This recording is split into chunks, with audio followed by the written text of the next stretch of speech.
साथ भारत में जितने भी लोग संविधान को मानते हैं, ये उनके लिए बहुत ही दुखद खबर है। अमर उजाला में आज के ये खबर छपी है कि नए संविधान के साथ नए संसद में हो प्रवेश, और ये यतीन्द्र नाथ गिरी इन्होंने ये स्टेटमेंट दी है।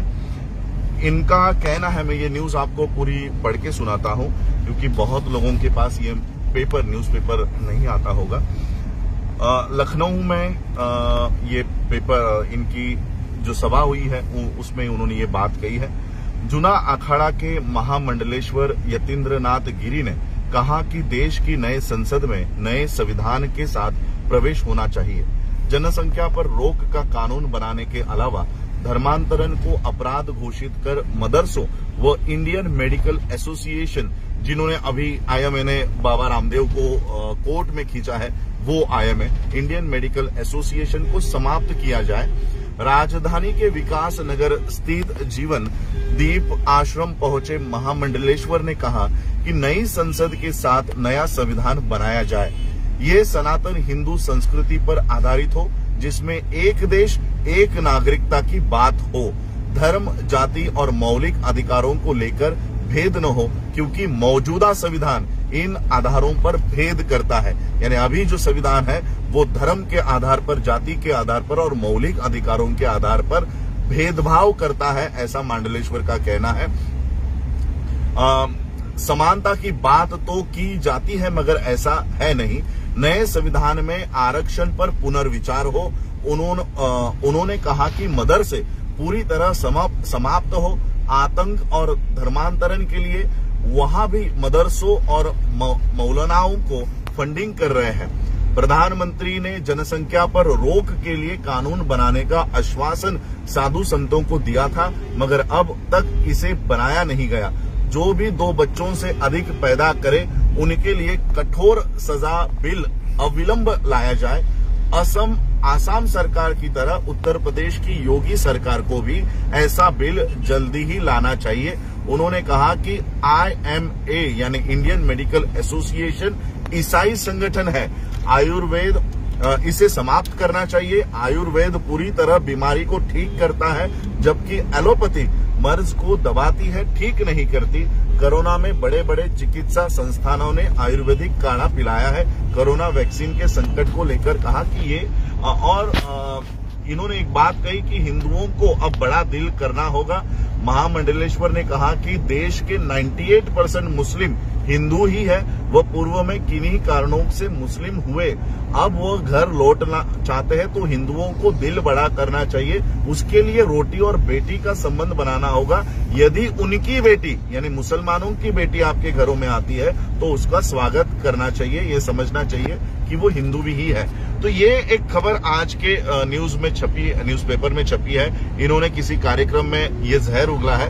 लेकिन मैं आप लोगों से, जितने भी अम्बेडकराइट्स पूरे देश विदेशों में बैठे हुए हैं, मैं आप सभी लोगों से निवेदन करना चाहता हूं कि द प्रिवेंशन ऑफ मैं ठीक से आप लोगों को ये एक्ट बताना चाहता हूं। इस एक्ट के तहत इस महामंडलेश्वर पर देशद्रोह का खटला हम लोगों को दायर करना है, देशद्रोह का मामला दर्ज करवाना है। The prevention of insults to national honour act 1971, act number 69 of 1971 section 2 के तहत मंडलेश्वर पर देशद्रोह का खटला, देशद्रोह का मामला हमें दर्ज करना है। मैं सभी अम्बेडकरवादियों से, सभी धर्म के लोगों से जो संविधान के बदौलत अपने धर्म का प्रचार और प्रसार इस देश में कर रहे हैं, ऐसे सभी धर्मों के नेताओं से, लोगों से, बाबा साहब को मानने वाले लोगों से अपील करना चाहता हूं कि अपने अपने डिस्ट्रिक्ट्स में, अपने अपने तहसीलों में, जहां कहीं पर भी हो, जहां किसी भी स्टेट में हो, अपने अपने निवेदन कलेक्टर को दीजिए और इस the prevention of insults to national honour act 1971 के तहत मंडलेश्वर को देशद्रोह के मामले में खींचा जाए। उसके लिए अलग अलग पुलिस चौकियों में, कलेक्टरेट्स में ये निवेदन हमको देना है। तो यही अपील मैं करना चाहता हूं। और एक अपील में भारत के बाहर बैठे हुए जितने भी अम्बेडकराइट्स है, ऑर्गेनाइजेशंस है, समता के ऊपर काम करने वाले जो ऑर्गेनाइजेशंस है, मैं उनसे अपील करना चाहता हूं कि अपने अपने एम्बेसीज को इस खबर का आधार बनाते हुए कि भारत में हिंदू राष्ट्र की मांग करने के लिए इन्हें देशद्रोह का, अगर इस देश में कोई खलिस्तान की मांग करता है तो खलिस्तान की मांग करने वाले लोग जिस तरह से देशद्रोही है, अगर इस्लामिक स्टेट की मांग करने वाले लोग जिस तरह से देशद्रोही है, उसी तरह से हिंदू राष्ट्र की मांग करने वाले लोग भी उतने ही देशद्रोही है जितना खलिस्तान की मांग करने वाले लोग हैं। इसलिए जो लोग हिंदू राष्ट्र की इस देश में मांग कर रहे हैं, उनके ऊपर देशद्रोह का मामला मुकदमा चलाया जाए। इसके लिए निवेदन आपको अपने कलेक्टर ऑफिस में, आपके एसपी डीएसपी ऑफिस में आप लोगों को देना है। और ये निवेदन मैं चाहूंगा कि वर्ल्ड के अम्बेडकराइट, जितने भी अम्बेडकराइट सोसाइटीज है, गुरु रविदास सभा के लोग हैं, अपने अपने देशों में ये अपने अपने एम्बेसीज को ये मांग करनी है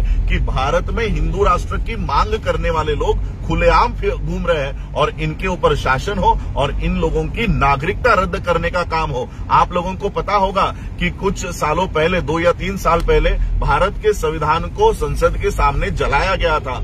ये मामला इसी prevention of insults to national honour act के अंदर चलाया गया। जिन लोगों ने भारत के संविधान को जलाया था, उनकी नागरिकता रद्द कर दी गई है और उन्हें भारत के बाहर फेंक दिया गया है। तो इस मांडलेश्वर को भी भारत के बाहर निकाला जाए। इसको भारत की भूमि पर रहने का अधिकार नहीं है।